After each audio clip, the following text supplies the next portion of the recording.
He fought in more than 50 battles. He was never once wounded. In 1584, outnumbered and alone, he rode toward Hideyoshi's entire army. One man, one spear. What kind of warrior does that and survives?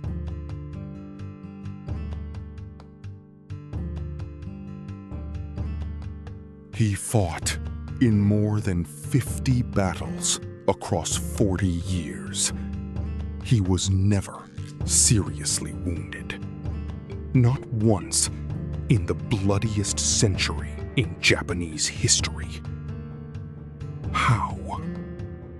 Mikawa Province, a small, landlocked domain in central Japan, produced a specific kind of samurai. The terrain was difficult. The domain was poor. And the Matsudaira clan who ruled it had survived by being harder and more disciplined than their neighbors.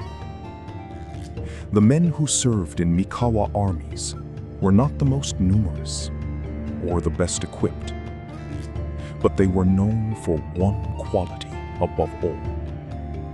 They did not break. When the Tokugawa shogunate later imposed 2.5 centuries of order on Japan, the foundation they built on was these men, the Mikawa samurai, in whose tradition Honda Tadakatsu was formed. Honda Tadakatsu was born in 1548 in Okazaki, the heart of Mikawa Province. His father died when he was young, leaving the boy to enter the service of Tokugawa Ieyasu, then still known as Matsudaira Motoyasu, at the age of about 8 or 9. This was not unusual for the time. Samurai sons entered a lord's household young and grew up alongside the people they would spend their lives serving. What was unusual was what Honda Tadakatsu became. He fought his first battle at 13. By the time he was 20, every senior commander in the Tokugawa force knew his name. What distinguished Honda Tadakatsu's relationship with Ieyasu was its duration and its depth. They had grown up in the same household. They had fought together since adolescence. By the time both men were in their 20s, the bond between them was not simply lord and retainer. It was the kind of trust that only comes from surviving shared danger over many years. Ieyasu was not a sentimental man. He calculated relationships as carefully as he calculated battles. That he placed Honda Tadakatsu at the core of his military force for over 40 years was not sentiment. It was a professional judgment that proved correct every time. In the campaigns of the 1560s and early 1570s, Honda Tadakatsu developed the qualities that would define him. He led from the front, not as a symbolic gesture, but literally. Honda was typically among the first into any engagement, on horseback with his spear, and he was still there at the end. What became his signature was not ferocity exactly, though he had that. It was control. Commanders who led from the front usually took casualties. Honda did not. He had an extraordinary instinct for where the real danger was, and an equal capacity for reading the moment when to push and when to hold. The Battle of Mikatagahara in 1573 tested every Tokugawa commander. Ieyasu had made the catastrophic decision to fight Takeda Shingen's army in open field battle, and lost badly. As the retreat threatened to collapse into a rout, Honda Tadakatsu covered the withdrawal with the Tokugawa rear guard, holding back the pursuing Takeda forces long enough for Ieyasu to reach Hamamatsu. This was not the most dramatic contribution a samurai could make. It was the most important. It required the specific capacity to stay functional under pressure when everything around you is failing. And Honda's unit performed with exactly that discipline. The Battle of Nagashino in 1575 changed Japanese warfare permanently. Oda Nobunaga's coordinated volley fire broke the Takeda cavalry, the most feared force in Japan, in a single afternoon. Honda Tadakatsu fought at Nagashino as part of the combined Oda Tokugawa army. What distinguished his performance was not merely his personal bravery, which was, by this point, expected, but his tactical reading of the battlefield. The traditional samurai instinct was to charge. Honda understood when to charge and when to wait. He combined the Mikawa warrior's aggression with something rarer: judgment. Toyotomi Hideyoshi, the man who would unify Japan after Nobunaga's assassination, is reported to have said of Honda Tadakatsu, "Among the samurai of the East, Honda Tadakatsu stands above all." This from the man who commanded armies of hundreds of thousands, who employed dozens of brilliant generals, and who was not given to complimenting his rivals' subordinates. The quote, whether precisely accurate in every detail or not, captures something true. By the early 1580s, Honda Tadakatsu had fought in more campaigns than most samurai fought in a lifetime, and had emerged from all of them with the same answer to the same question. Still standing, still unhurt. In 1584, Ieyasu and Toyotomi Hideyoshi went to war. Not openly, but in a campaign of maneuver and position around the Komaki Hills north of Nagoya. Both sides understood that a direct battle would be catastrophic. They probed, feinted, repositioned. The armies camped within sight of each other for weeks. It was a political conflict as much as a military one, and both commanders were calculating the outcome as much as fighting for it. Then one day, from the Tokugawa lines, Honda Tadakatsu rode out alone, directly toward Hideyoshi's army. He stopped just beyond bowshot and called across the field. Honda Tadakatsu rode out alone in front of Hideyoshi's army and declared himself.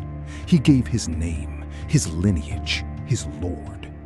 He invited anyone who wished to fight to come forward. No one came.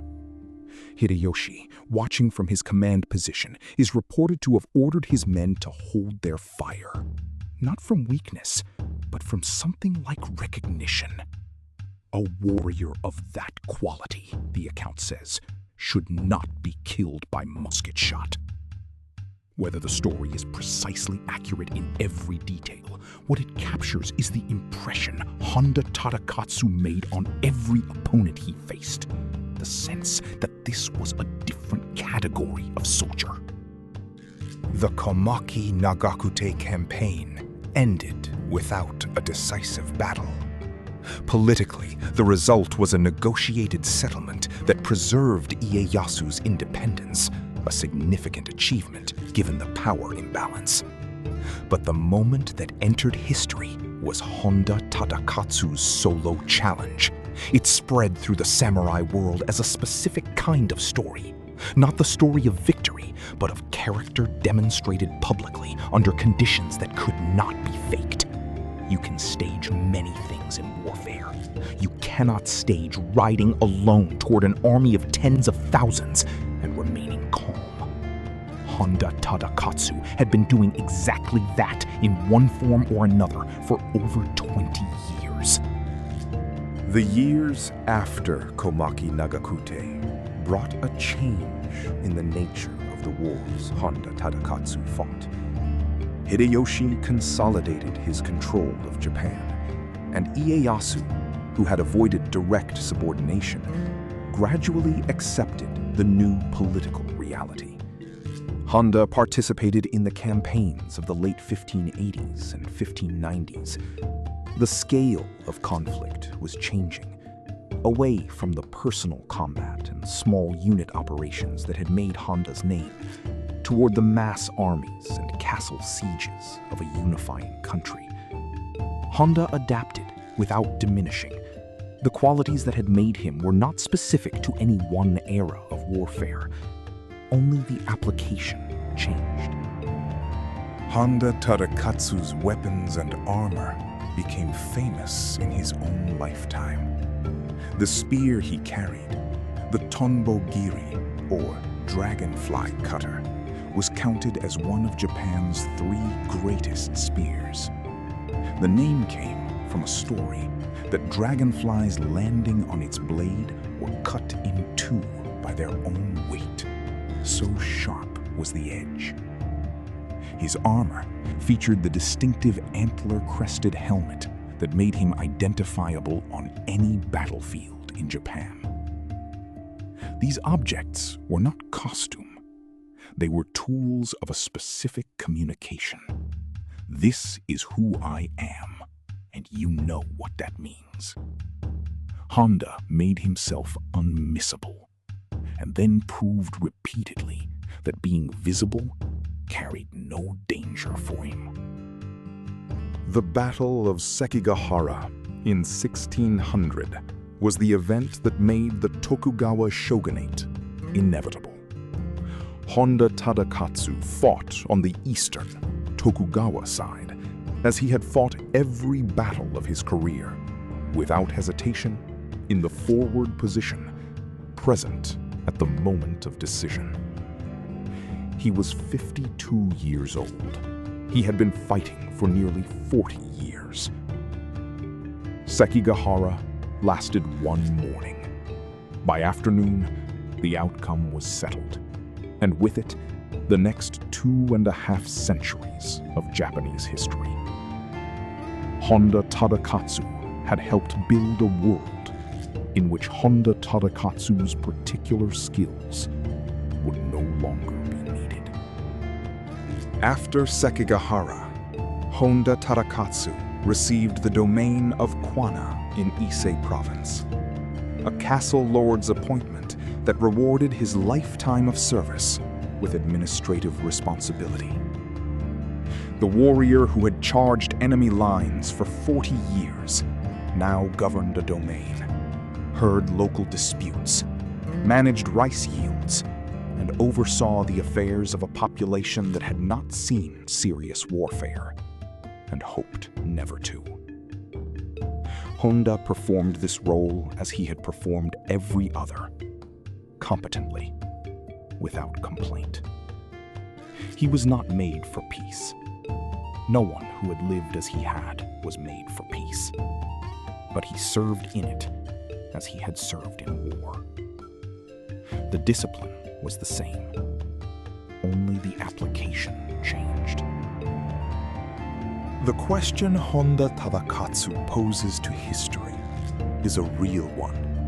How do you fight in more than 50 major engagements and never receive a serious wound? The answer is not supernatural. It is the opposite of supernatural. It is extreme professional competence applied with absolute consistency. Honda read engagements better than his opponents. He positioned himself where he could engage effectively while maintaining situational awareness. He understood when to push and when to break off.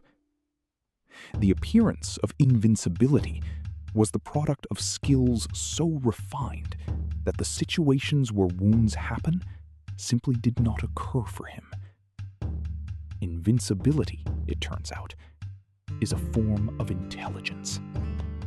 Honda Tadakatsu represented something that the Japan he helped create was making obsolete. The Tokugawa peace, the 2.5 centuries of stability that followed Sekigahara, was built on the premise that the kind of warfare Honda personified would not recur. The great warrior had been indispensable in making that peace possible. He became irrelevant the moment it arrived. This is the specific irony of the perfect soldier. He reaches the peak of his powers in the last moment those powers are needed, and then outlives their necessity. Honda Tadakatsu spent his final decade governing a domain in a country that no longer required what he was best at.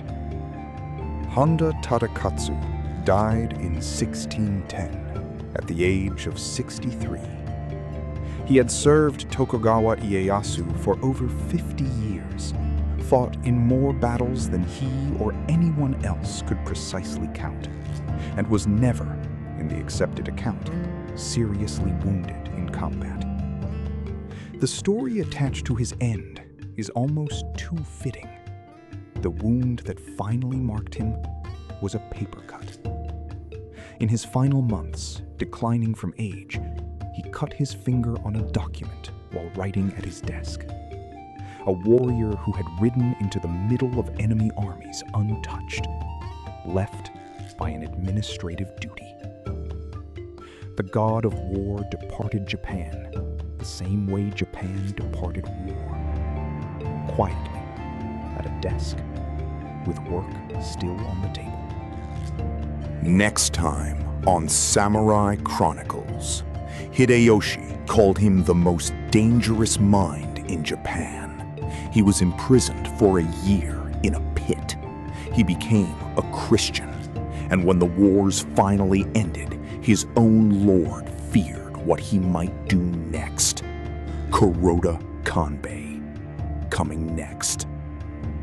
The Sengoku period produced many warriors who were famous for how they fought. It produced very few who were famous for how they survived. Honda Tadakatsu's legacy is not the number of enemies he killed. Those records are lost and would be unremarkable anyway. It is the fact that across half a century of warfare, he came home from every engagement he entered. That is a different achievement from victory. Victory depends on circumstances, on numbers, on allies, on luck. Survival, at Honda Tadakatsu's level of consistency, is something else entirely. A specific form of mastery that looks like fortune from the outside and functions on the inside as pure professional judgment.